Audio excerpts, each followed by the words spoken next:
Shalom saudara-saudara yang dikasihi Tuhan Yesus Kristus. Selamat pagi, salam sejahtera buat saudara semua dimanapun saudara berada.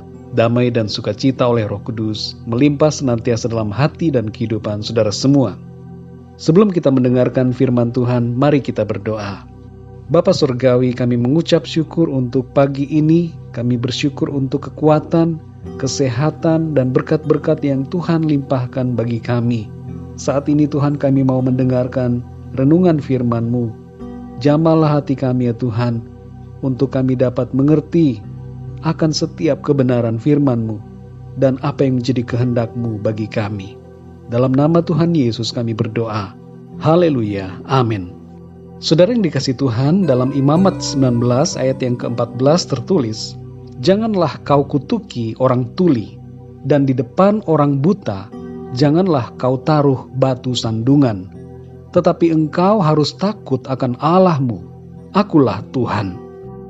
Saudara yang terkasih, pernahkah saudara berjumpa dengan orang tuli? Saudara kemungkinan besar berlaku baik kepadanya, memakai bahasa isyarat dengan tangan, membantunya, dan berbicara dengan mulut yang melafalkan dengan perlahan setiap kata, meski tanpa suara. Atau pernahkah saudara berjumpa dengan orang buta? Saudara pasti akan dengan senang membantunya, memegangnya untuk menuntunnya, agar berada di jalur yang tepat dan sesuai dengan tujuannya. Tuhan menghendaki agar kita berlaku baik kepada orang tuli dan juga orang buta. Imamat 19 ayat 14 ini berkata, "Janganlah kau kutuki orang tuli, dan di depan orang buta janganlah kau taruh batu sandungan, tetapi engkau harus takut akan Allahmu, akulah Tuhan." Kelihatannya saudara, ayat ini tidak mengena buat kita, karena kita umumnya akan spontan menjadi baik kepada orang tuli dan buta. Tapi mari kita renungkan kembali dengan lebih dalam makna dari firman Tuhan ini. Benarkah kita tidak pernah mengutuki orang tuli dan tidak menaruh batu sandungan kepada orang buta? Renungkanlah sejenak dan koreksi diri kita masing-masing. Bagaimana bila orang tuli yang dimaksud bukan saja orang tuli yang terbatas secara fisik, tapi orang tuli dalam tanda petik, yaitu orang yang kemampuan pendengarannya normal, tapi tidak mendengarkan apa yang kita katakan kepada mereka. Dan bagaimana bila orang buta yang dimaksud bukan saja orang buta secara fisik, tapi yang buta dalam tanda petik, orang yang buta jiwanya, buta secara rohani, buta intelektual, buta pengetahuan, yang tidak tahu dan tidak mengerti apa-apa. Saudara yang dikasihi Tuhan, Tuhan mau agar kita memiliki hati yang murni, tulus, penuh kasih dan kebaikan. Jangan bangga bila kata-kata kutuk saudara terhadap orang lain menjadi kenyataan. Seharusnya saudara berbelas kasihan. Jangan bangga bila saudara bisa memperdayai orang lain yang masih polos dan tidak mengerti apa-apa. Ada saja orang-orang yang bangga dengan tindak kejahatan yang mereka bisa lakukan kepada orang lain. Tapi kita sebagai anak-anak Tuhan, janganlah kita memiliki keinginan-keinginan jahat dalam hati kita. Tuhan melihat segala yang kita lakukan kepada orang lain. Oleh karena itu kita harus takut akan Tuhan dan mengatakan yang baik serta melakukan yang baik kepada sesama kita.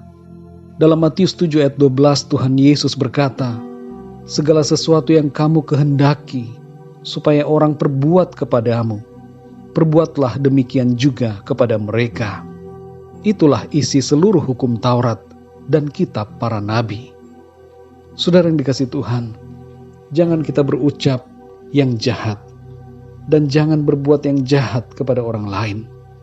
Tapi kasihilah sesama kita dengan kasih Kristus. Sekali lagi saudara yang dikasihi Tuhan, mari kita pahami bahwa kehendak Tuhan bagi kita adalah berbuat baik kepada sesama kita. Jangan kita berbuat yang jahat, karena Tuhan Allah Bapa kita di dalam surga melihat setiap apa yang kita perbuat.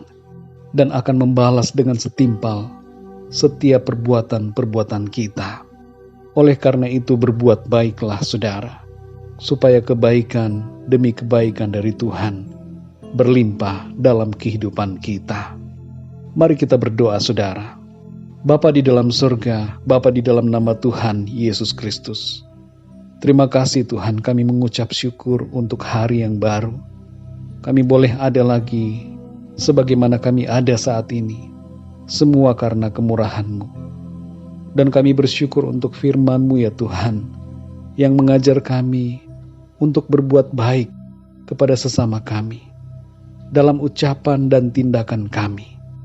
Ampunilah kami ya Tuhan, kalau seringkali kami mengutuki, mengatakan yang jahat, mengatakan yang tidak patut tentang sesama kami, dan melakukan perbuatan-perbuatan yang menjadi batu sandungan bagi orang-orang di sekitar kami. Perbuatan-perbuatan yang memperdayai dan mencelakai orang lain yang tidak mengerti apa-apa. Ampunilah kami ya Tuhan. Tuhan, kami berdoa agar Roh-Mu ya Tuhan membaharui hati kami. Kuasa firman-Mu mengubahkan setiap kami, supaya kami menjadi pribadi-pribadi yang berkenan kepada Tuhan, pribadi-pribadi yang mengasihi sesama kami. Terima kasih ya Tuhan, kasih karunia-Mu yang memampukan setiap kami untuk hidup kudus, hidup benar, penuh kasih dan kebaikan kepada sesama kami. Pimpin hidup kami ya Tuhan di sepanjang hari ini, supaya apa yang kami ucapkan dan apa yang kami perbuat berkenan di hadapan-Mu dan merupakan perbuatan-perbuatan yang baik kepada sesama kami. Terima kasih ya Tuhan, kami mengucap syukur.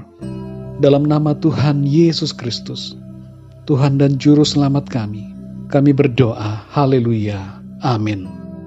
Puji Tuhan, saudara yang dikasihi Tuhan, saya percaya firman Tuhan menjadi berkat dan kekuatan buat saudara semua. Dan Roh Kudus akan menolong saudara untuk lebih lagi memahami kebenaran firman Tuhan. Tuhan Yesus memberkati saudara semua.